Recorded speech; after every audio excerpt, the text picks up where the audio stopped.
as I'm concerned. So we're going to undo that.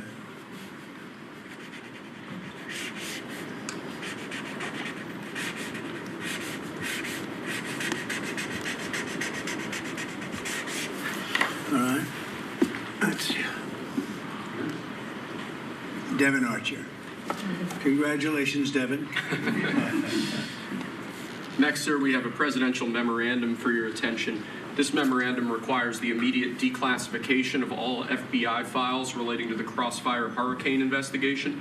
This was obviously one of the instances of the weaponization of law enforcement powers of prosecution against you and others. We believe that it's long past time for the American people to have a full and complete understanding of what exactly is in those files. Which gives the media the right to go in and check it. You probably won't bother because you're not going to like what you see. But this was total weaponization. It's a disgrace. Should never happen in this country. But now you'll be able to see for yourselves, all declassified. Is that correct? Would you say? All declassified? Yes, sir. Everything? The FBI file with there's a classified annex, but other than that, this will put everything in the public eye. Is anybody going to look? What about you? You going to look?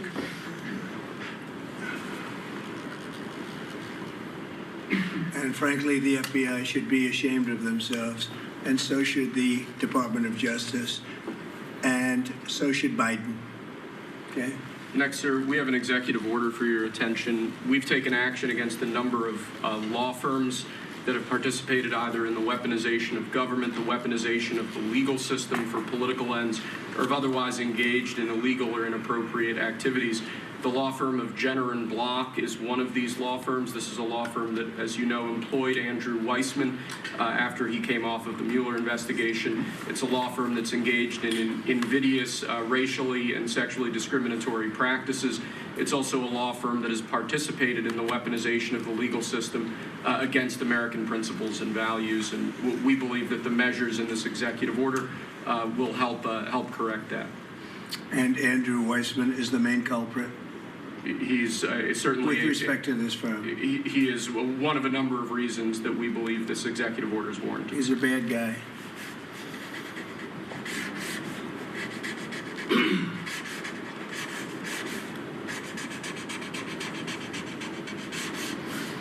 Okay.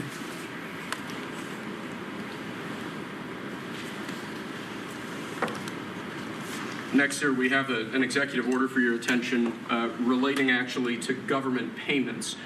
Historically, checks issued by the Treasury are, I believe, 14 times more likely to become the subject of fraud than electronic transfer payments.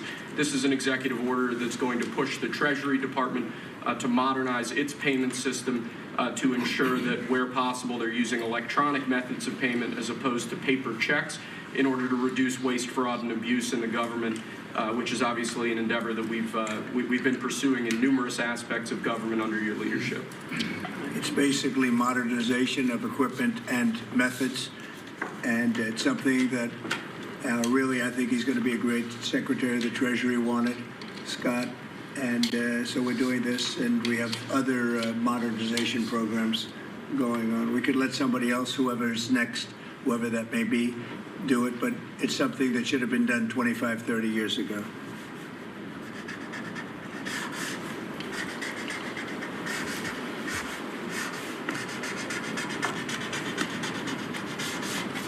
Okay.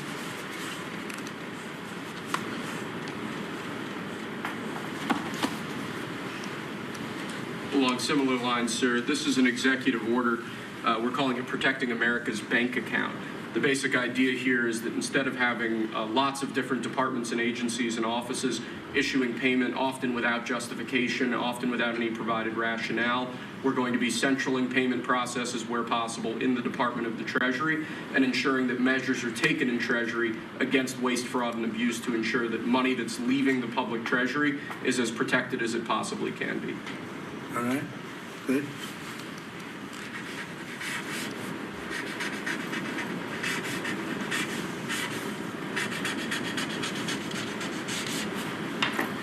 Many of these things should have taken place decades ago or longer. Lastly, sir, we have an executive order for your attention on the very important subject of election integrity. We believe that this executive order is the farthest reaching executive action taken in the history of the Republic to secure our elections. Among numerous other aspects of this executive order, this is going to cut down on illegal immigrants on the voter rolls, ensure that the Department of Homeland Security and the data that they have available is being fully weaponized to ensure that illegal immigrants aren't voting. This will include a citizenship question on the federal voting form for the first time. This executive order instructs the EAC to cut federal funding to states that don't take reasonable steps to secure their election. This calls on the Department of Justice to vigorously prosecute election crimes, particularly in states that we don't believe are in compliance with federal law around election integrity. I could go on and on for a while, sir, but the compliance with National Election Day rules, cracking down and investigating and prosecuting foreign interference in our elections, revoking President Biden's Executive Order 14019, which essentially weaponized government to corrupt and pollute our election process. There's a lot in here, but we believe that these are very important steps that we need to be taking as an administration at your direction to ensure that our elections are as secure as they possibly can be. Okay, you all understand that? Yes. Election fraud, you've heard the term. We'll end it, hopefully. At least this will go a long way toward ending it. There are other steps that we will be taking in the coming weeks, and we think we'll be able to end up getting fair elections.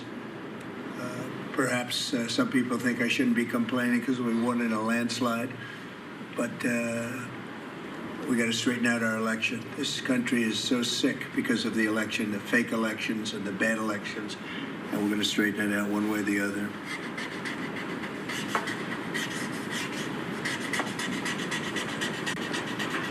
And it's an honor to sign this one. To sign all of them, but to sign this one is a great honor.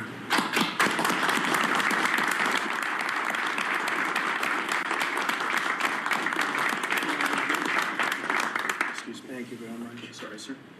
So we're going to go around the room a little bit quickly, and we're going to introduce these very outstanding people. They've had, in all cases, outstanding careers. They're very incredible people that are going along as rapidly as the system can go along. We're ahead of, I guess, anybody else thus far. So I want to thank John Thune. He's done a very good job, and the whole Senate. We're being delayed as much as possible by Democrats, but that's standard. It gets to be just standard. But the process is moving along very quickly. So Sergio, just say hello, and then we'll introduce everybody. Absolutely. Sergio Gorham, Director of Presidential Personnel. It's been an absolute pleasure getting to know every one of you every step this way. As the President said, we're at a record pace. We have more nominees today from the Senate than at any previous point, over 70, and that's a record in 2 months. And we're proud of that, and we're determined to ensure the world has America First patriots in all of our posts. Charles Kushner. I'm going to France and Monaco, and I'm proud to serve under the greatest president of our country. Very proud to serve. Thank you, Joe. James Blair, honored to work here in the White House as Deputy Chief of Staff. And Mr. President, I think that all of these successful people would want to go serve the United States under your leadership as a testament to your vision and leadership. Thank you, James. I'm David Perdue. I'm going to the People's Republic of China, and it's my honor to represent President Trump, people of America, and represent our interests and values in China. I'm Leah Campos. I'm going to represent the President in the Dominican Republic. Mr. President, thank you for the honor to serve you in the Thank you. Thank you. Mike Waltz, National Security Advisor. Look forward to working with every one of you on behalf of the President, his leadership, and the American people. John Arrigo. I am going to the Republic of Portugal, and I'm very excited to do so and serve on what I consider one of my closest friends and one of the best presidents this country has ever had. Thank you. Kevin Cabrera, nominated to be Ambassador to Panama. It truly is an honor, President, to be part of your administration. Thank you. Tom Barrett, nominee to the Republic of Turkey. Delighted and honored to be with you, Mr. President, in that host country, which is one of the most ancient in civilization, is in search for your peace, prosperity, and security program. Thank you. Good place. Mr. President. Good leader, too. Yeah, Mr. President, thank you. It's an honor. I'm Pete Hoekstra, you know that. but I am going to Canada. I look forward to serving you in Canada and your agenda. And you do a great job. Thanks, Pete. Juan Johnson, sir, thank you for the nomination to represent you and the United States to the United Mexican States. And I'm really encouraged by some of the conversations you've had with President Sheinbaum recently and to the increase in support that we've seen out of her government along our border on the important issues. So thank you, sir. They have stepped it up a lot, Yes. Mexico and Canada, so see how it works, right? Yes, sir. Thanks. Matt Whitaker from Des Moines, Iowa. I'm proud to, as soon as I'm confirmed, go represent you at the North Atlantic Treaty Organization. Great. Thank you, man. George Glass, on my way to Japan. Previous administration, I served for you in Portugal. It is a great honor to be able to do this the second time. And thank you very for much. the opportunity. Thank you, Judge. President Trump, my name is Ken Howry. I'm your nominee to be ambassador to the Kingdom of Denmark, a very close partner and ally. I served for you last time for the Kingdom of Sweden. I want to thank you for the faith you've placed in me as your nominee to Denmark. Thank you. Thank you very much. President Trump, thank you for the honor of a lifetime. My name is Stacy Feinberg, and hopefully I'll have the honor of serving in Luxembourg. And I think this is the greatest presidency and the greatest time in history, and it's all because of you. Thank you very much. Nicole McGraw, nominated to serve in Croatia, and it's such an honor to be here with you today and to serve you and the American people. Thank you. Thank you very much. President Trump, thank you very much for your nomination to the Republic of Chile. And let me tell you, Border Patrol agents are so thankful for everything that you've done for them. But That man knows more about the border than anybody. I want to tell you. Thank you. President, it's a great honor. Thank you very Thanks. much. Good Good luck. afternoon, Mr. President. Brian Birch. If I'm confirmed, I'll be representing you at the Holy See. And Catholics are very proud of your work. Your team is doing an excellent job, so thank you. Very honored to serve. Thank you very much. Mr. President, thank you again for the honor, the greatest privilege. My name is Hummers Farkas. I will serve this great man at the Republic of Malta. Thank you, sir. Thank you, Mr. President. Joe Popolo from Dallas, Texas. Very proud to serve you at the Kingdom of the Netherlands, the very first country to recognize the United States 250 years ago. Thank you. Thank you. Mr. President, if I'm confirmed, I will be representing you in the state of Israel. It'll be an extraordinary honor, and you've done more for Israel than any president in any time of its history, and we are grateful. And I'm hoping I'll get to be there by Passover. Thank you, Mike. And Mike is an outstanding guy. They all are. And Mike, I think he's going to do wonders for Israel. He actually probably gets along with both sides, and that'll be interesting to see. But the world is watching you, Mike, so good luck. Good luck. You're going to do well. Thank you very much. Mr. President, thank you for this great honor to serve the Republic of Italy and San Marino. I'm so looking forward to going over there and working with that great ally, and for the pleasure to serve you. Your staff has been great working with us and have done a great job, and we really appreciate them. Thank you, sir, for pushing this along. And have a good time. A really good time. I'm Warren Stevens from Little Rock, Arkansas, and I have the honor to represent the President and the United States in Great Britain and Northern Ireland, and to be chosen to go to such an important ally of ours is, I know, sir, and I'm looking forward to it, but thank you for the honor. You're going to do fantastically. These are tremendously successful people, and you two guys, and then you add on Mike. I think they have a little more money than Mike, but he's got some other advantages. He's got some other, like upstairs, he's got some big advantages. Yeah, he does. It's very exciting. It's really exciting to have all of you. Would you have any questions, media, for the people that you just saw? So outstanding, and I thought it would be nice to bring them before you. And so if you have any questions, please. I wanted to ask about the talks in Saudi Arabia. It sounds like you made some progress on a Black Sea ceasefire. Yeah. Could you update us on that? What happens now? So we've made a lot of progress on two fronts, on both sections that we call them sections, but they're much more than that, Russia, Ukraine, and also the Middle East, and we'll see what happens. We're in deep discussions with Russia and Ukraine. And I would say it's going well, but it's a situation we should have never had to even think about. Should have never happened. And on the Middle East, that's been going on for a lot of years, centuries and centuries. It just keeps going. And we are making a lot of progress. So that's all I can report. But some very, very big talks are going and detailed talks are going on right now on both fronts.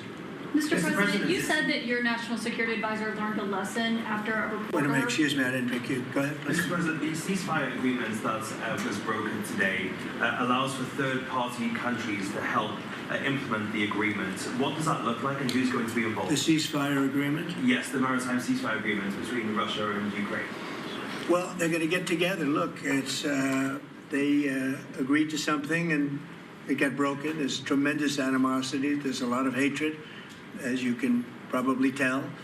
And it allows for people to get together, mediate it, arbitrate it, and see if we can get it stopped. And I think it will. That'll get stopped. What countries are you looking to work with, sir, to help implement and monitor that ceasefire? We have other countries involved, and they're involved very strongly in the process. And that'll be resolved. That's actually, as bad as it is, that's the least of the problems. So we'll get that resolved. And we are being aided by other countries too. Yes, please. Yes, Brian. Tomorrow, the subcommittee on DOGE is going to review funding for NPR and PBS. Now, every Republican president has always promised to take away this money that's going to these two public news outlets. If they're successful, I know Senator Kennedy has backed it, Marjorie Taylor Greene, Congress has backed it. Would you be interested in defunding and taking away taxpayer dollars to NPR and PBS? Well, I would love to do that. I think it's very unfair. It's been very biased for the whole group. I mean, the whole group of them. And frankly, there's plenty. Look at all the media you have right now. There's plenty of coverage. I was from a different age, and they spend more money than any other network of its type ever conceived. So the kind of money that's being wasted, and it's a very biased view, you know that better than anybody. And I'd be honored to see it end. We're well covered. Look at all the people that we have here today. We're well covered, and we don't need it, and it's a waste of money. Especially, I don't even know what DOJ's recommendation is. I assume their recommendation is to close them up. Well, after they hear all the testimony, I think they're going to make a decision relatively sooner than later. Yeah. But we'll see what that turns out. I can't imagine that they wouldn't, because they have found so much waste, fraud, and abuse, hundreds of billions of dollars, and just waste, fraud, abuse. You heard yesterday some of the new things that were found. 22 billion just in environment, billion. You know, if you had 22 million, Warren, it would be nice, but 22 billion put into environmental accounts. One was 2 billion into one account, Stacey Abrams, where they had $100 in the account. And just before I came in, they put $2 billion.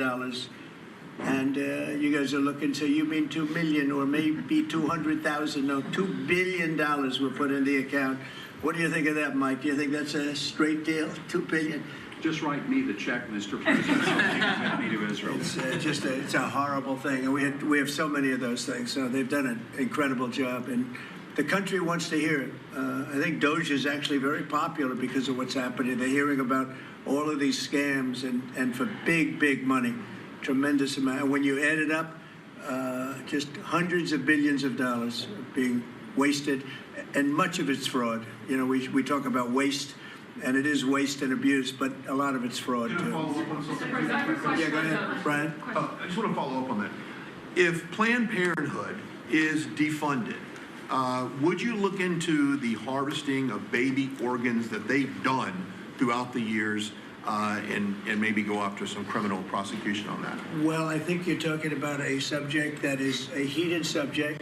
And we'll look into it. We're going to look into everything. But that's certainly a subject that's been debated for a long time, and we will look into it, yeah. Mr. President, some senators have expressed hope that the White House will support a rescission package to codify some of the DOGE cuts into law. Where does the White House stand on that? And are you making progress? Which package? A rescission package to codify some of the DOGE cuts into law. Yeah, well, it would be great. I think we're going to do that. I think they're going to do it. I think we're also going to be codifying a lot of the executive orders that we've done, which have been very popular. And we're looking at one, I will tell you right now, that I think perhaps will be controversial, but not with the people, and that's sanctuary cities. We're going to end sanctuary cities for some of these jurisdictions that aren't cooperating with law enforcement. They're guarding criminals. They're taking the rights away from the citizens of their state and their city. And we're going to be ending sanctuary cities if we find it necessary to do in certain major areas. And we may just end the entire thing altogether because it's just a way of protecting criminals. And nobody else is benefited by that. And for some reason, Democrats want to keep and they want to shield criminals from being sent back to their countries or being sent to prison. And in the meantime, the crime rate has gone through the roof. Under Biden, it was through the roof. It's starting to come down, but we're taking a lot of people out of here. So we may be presenting you very shortly with a executive order ending sanctuary cities. Mr. President, are you going to change any of the practices that your national security officials used after a reporter was inadvertently added to a group chat about attacks on Yemen? Well, I think it's a question I've been asked now, and I've given a few answers, and they've all been the same. We have an amazing group. Our national security now is stronger than it's ever been. We have had a very, very successful, numerous attacks on that area. These are people that shoot down ships, not only our ships, ships all over the world. They're shooting down right out of the water and damaging them badly, or they're going down. They're also shooting anything that happens to be flying in the area. We hit them very, very hard. There was no classified information, as I understand it. They used a app, if you want to call it an app, that a lot of people use, a lot of people in government use, a lot of people in the media use. And I think I'll ask Mike. Mike is here. Do you want to respond to that, please? Yes, Mr. President. You asked about lessons. I think there's a lot of journalists in this city who have made big names for themselves, making up lies about this president, whether it's the Russia hoax or making up lies about Gold Star families. And this one in particular, I've never met, don't know, never communicated with, and we are looking into and reviewing how the heck he got into this room. But I'll tell you what, the world owes President Trump a favor. Under Biden, global shipping was shut down. Pinprick attacks, months between them, our destroyers being fired upon dozens of times. President Trump took decisive action with his national security team, took out the head missileer, knocked out missiles, knocked out headquarters, knocked out communication sites. And for once, as we hear, as you all hear from every one of our allies, thank God for American leadership again. Thank God for American strength. You're welcome. We had a national security team that was coordinating these efforts. As Director Radcliffe testified today, his first day on the job, he was introduced to this app on his government systems at the CIA and at the State Department and otherwise. So, look, this journalist, Mr. President, wants the world talking about more hoaxes and this kind of nonsense rather than the freedom that you're enabling. And a key part of our sovereignty is open sea lanes and knocking the crap out of terrorists, which is exactly what your team and Pete Hegseth, a good friend and fellow veteran, is leading the charge on, and it's an honor. We had a very, very successful, we had a very, very successful evening, and we've had numerous successful evenings and days in that area. The Houthis are absolutely on the run. The worst of them has been killed. This should have been done a long time ago by Biden, but Biden was an incompetent president. He couldn't do anything. He didn't know where he was going. He had no clue. This guy had no clue. This should have been done a long time ago. As they shoot missiles at ships, randomly shoot missiles at ships, and they make their own missiles. You know, this is not an incompetent group of people. They make their own missiles. They get the missiles also from Iran. It's an offshoot of Iran, another offshoot. You have Hamas, you have Hezbollah, you have the Houthis, you got a lot of stuff going on with Iran. And we sent a letter to Iran. You're going to have to be speaking to us one way or the other pretty soon because we can't let this happen. But that's an app that a lot of people use. And somebody got on. I mean, happened to know the guy's a total sleazebag. The Atlantic is a failed magazine. Does very, very poorly. Nobody gives a damn about it. This gives it a little bit of a shot. And I will tell you this, that they've made up more stories, and they're just a failing magazine. The public understands that. He's a very good man. That man is a very good man right there that you criticize so strongly. He's a very good man, and he will continue to do a good job. In addition to him, we had very good people in that meeting, and those people have done a very, very effective job, and you're going to see it. And it goes on, by the way. It's going to go on. And I think the Houthis wish that it didn't happen, but that's what it's all about. We have to create a safe country, a safe world, and that's what we're doing. Do you worry that national security was put at risk, Mr. President? Of senior officials using signal. Do I plan to ban who? The use of signal to communicate from senior officials. Well, I don't know I don't know anything about Signal. I wasn't involved in this, but I just heard about it. And I hear it's used by a lot of groups. It's used by the media a lot. It's used by a lot of the military, and I think successfully. But sometimes somebody can get onto those things. That's one of the prices you pay when you're not sitting in the situation room with no phones on, which is always the best, frankly. But the best is to be there. In fact, oftentimes I've been in fact, just last week I was in the situation room on something very important, and we had a couple of people hooked up by line, and I said, cancel the line. Sorry, fellas, what you do is we'll tell you all about the meeting, because I know people do get on those lines, whether it's Signal or anything else. Yeah. So are you going to change any procedures as a result of this? Well, I mean, look, we look at everything, and they've made a big deal out of this because we've had 2 perfect months. We are bringing in business. We have another one announced tomorrow, a big one, very big.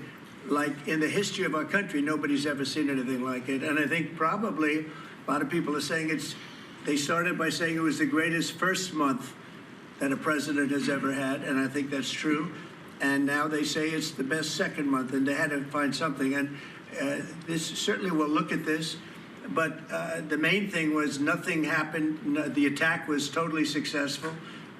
It was, I guess, from what I understand, took place during, and it wasn't classified information. So this was not classified. Now, if it's classified information, it's probably a little bit different. But I always say you have to learn from every experience. I think it was very unfair the way they attacked Michael. He's a good person.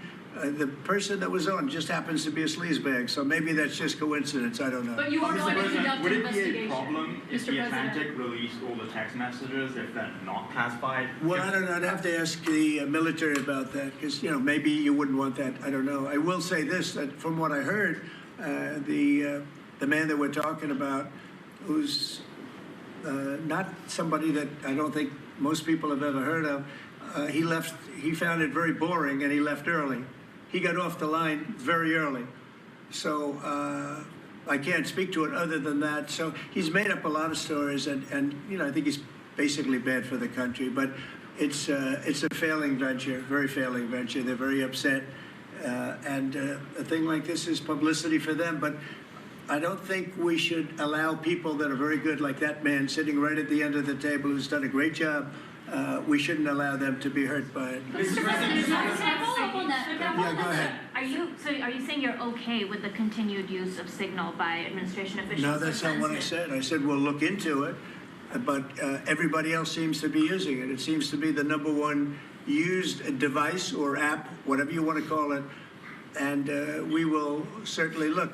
If it was up to me, everybody would be sitting in a room together. The room would have solid lead walls and a lead ceiling and a lead floor. But, life doesn't always let you do that. In the meantime, the attack itself that we were talking about and discussing has been an unbelievable success. But you will conduct an investigation, is what you're saying into this. We'll look into it, sure. Mr. President, I would look into it, sure. I want to look into Is that the FBI? Or anything like that. I would ask them. It's not really an FBI thing. It's really something having to do with security. Security, like, will somebody be able to break in? Are people able to break into conversations? And if that's true, we're going to have to find some other form of device. And I think that's something that we may have to do. Some people like Signal very much. Other people probably don't. But we'll look into it. I think, Michael, I've asked you to immediately study that and find out. If people are able to break into a system. Now, in this case, it wasn't that this attack was going on and nobody found out anything. And again, the person that was on, as I understand it, he left very early because he didn't find it very exciting. But I think it's something you should look into. Yes, sir, we are. We have our technical experts looking at it. We have our legal teams looking at it. And of course, we're going to keep everything as secure as possible. No one in your national security team would ever put anyone in danger. And as you've said, and we've repeatedly said, the attack was phenomenal and it's ongoing. But the media wants to talk about everything else except for the hostages you're getting out of the Middle East, Iran on its back foot, sea lanes getting reopened, peace in Europe. As we just saw today with a Black Sea ceasefire, we were just on with Steve Witkoff, myself, our team in Saudi Arabia. They want to talk about all this other stuff except for your amazing successes and the successes of your team. Sir, on the Black Sea. To move very quickly, and there are other devices that are very good, but they are very, very cumbersome, and you're not able to use them, and from a practical standpoint. So all we can do is find out the best we have with modern technology. They'll probably get better over the years. Yeah, go ahead. Sir, on the Black Sea, so the Kremlin has said that there are several conditions that would need to be met for this agreement to happen. This includes sanction relief for banks and some companies. Did the U.S. agree to all of those conditions that they laid out? They will be looking at them, and we're thinking about all of them right now. There are about 5 or 6 conditions. We're looking at all of them. Mr.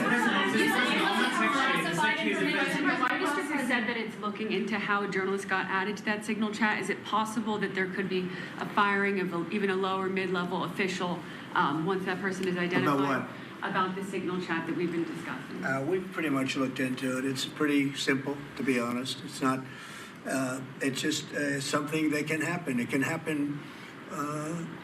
You can even prepare for it. It can happen. Sometimes people are hooked in and you don't know they're hooked in. They're hooked into your line and they don't even mean bad by it. But it's not a perfect technology. There is no perfect technology. The really good ones are very cumbersome, very hard to access. And I think we're going to look at, we always want to use the best technology. This was the best technology for the moment. But again, it wasn't classified, so they probably viewed it as being something that wasn't that important. And it obviously, with the attack being, I mean, I don't know if it's been read out to you yet, but that attack was a tremendous success for the U.S., a tremendous success. Who said the information ahead, was please. not classified? Do you think that Mike Waltz made a mistake, and does he need to apologize? No, I don't think he should apologize. I think he's doing his best. It's equipment and technology that's not perfect, and probably he won't be using it again, at least not in the very near future. What do you think? Yes, sir. I agree with you. Let's get everybody in the room whenever possible. A lot of times you find out defects by exactly things like that, but I don't think it's something we're looking forward to using again. We may be forced to use it. You may be in a situation where you need speed as opposed to gross safety, and you may be forced to use it, but generally speaking, I think we probably won't be using it very much. The Secretary of Defense, on that chain, the Secretary of Defense, Pete Hegseth, and J.D. Vance, the Vice President, said that the Europeans were freeloading. Do you agree with that assessment? Do you really want me to answer? Yeah, I think they've been freeloading. The European Union's been absolutely terrible to us on trade, terrible. And as you know, NATO, I got them to pay hundreds of billions of dollars. They were way behind. And if you look even, if you look at Ukraine, so we're in for $350 billion because of Biden. Should have never happened, this war. All these dead people should not be dead. All these broken cities that are demolished down to the ground, those gorgeous towers, the most beautiful in the world, the most beautiful spires in the world. The spires in Ukraine were said to be the most beautiful of all. Just about every one of them is lying on its side in a million pieces. It's so sad to see what's happened to a heritage. No, I think that when they say the European Union and you could say NATO also. Look, NATO, and I don't blame NATO for this. I don't blame Europe for this. I blame Biden for the fact that he didn't make them equalize. And to this day, I said to him, you got to catch up, you got to equalize. But why are they in for $100 billion and we're in for possibly $350 billion? It shouldn't be. It shouldn't be. And you could say more important for them because we have an ocean in between. So, you know, it's one of those things. You'll be seeing Liberation Day. I call it Liberation Day in America. You're going to be seeing on April 2nd. Didn't want to do it on April 1st for the obvious reason, April 2nd. But you'll be seeing tariffs. And I think I've been very fair. I have them set. But I think I've been very fair to countries that have really abused us economically for many, many decades. Mr. President, also told you that information was not classified. Another question? Which of your national Please, security go ahead. advisors? Just following up on your comments on the economy, there is reporting that consumer confidence fell for the fourth straight month. What is your message to Americans who are concerned Well, about I know terrorism? this, that for the first time in like 50 years, right track, wrong track, we're on the right track. And I think people see that. And if you look at prices, prices are way down. You know, when I first came here, the first time I met with you people officially, they were screaming at me about eggs. I said, I've been here for a week and I'm being yelled at about eggs. Egg prices have come down 45, 50% in the last week and a half. And our Secretary of Agriculture has done a great job. As you know, Brooke, she's done a fantastic job, and others working with her have done a great job. But we brought eggs down at a level that nobody thought we could get at. I inherited that situation, and I inherited a grocery situation. The groceries went way up, an old-fashioned word, but it's a very descriptive word. Groceries have gone through the roof. And I used to campaign on it. I used to say, we're going to get groceries down, and we have got it down. I watched a certain newscast over the weekend, and a congressman, Democrat congressman, said, well, Trump's done a lot. I agree. He's been great on the border. He's been great on the military. But, you know, he hasn't brought prices down. That's false. Gasoline's way down. Eggs are way down. Groceries are down very substantially, but down. Almost everything's down. Now, I'd like to see interest rates come down a little bit, and you're going to see billions of dollars, even trillions of dollars coming into our country very soon in the form of tariffs, because we were abused by presidents that, frankly, in all fairness, it wasn't their expertise, but they had no idea what they were doing.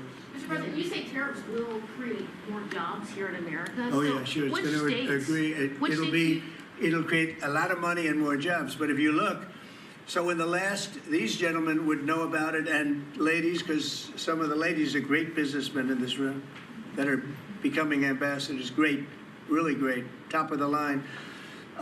When you look at the number of companies that have said, like, we're close to, I would say close to $4 trillion. We never had numbers like that. The number one chip maker in the world from Taiwan coming in with $200 billion. We have Apple. Look at Apple. $500 billion. $500 billion. They're going to build plants all over the United States. They were all being built in China. You have many, many companies, and maybe above all, you have the car companies coming in at levels that nobody's ever seen before. We have Honda is opening up one of the biggest plants in the world in Indiana, and many car companies are coming in. We have AI. We're leading China by a lot in AI.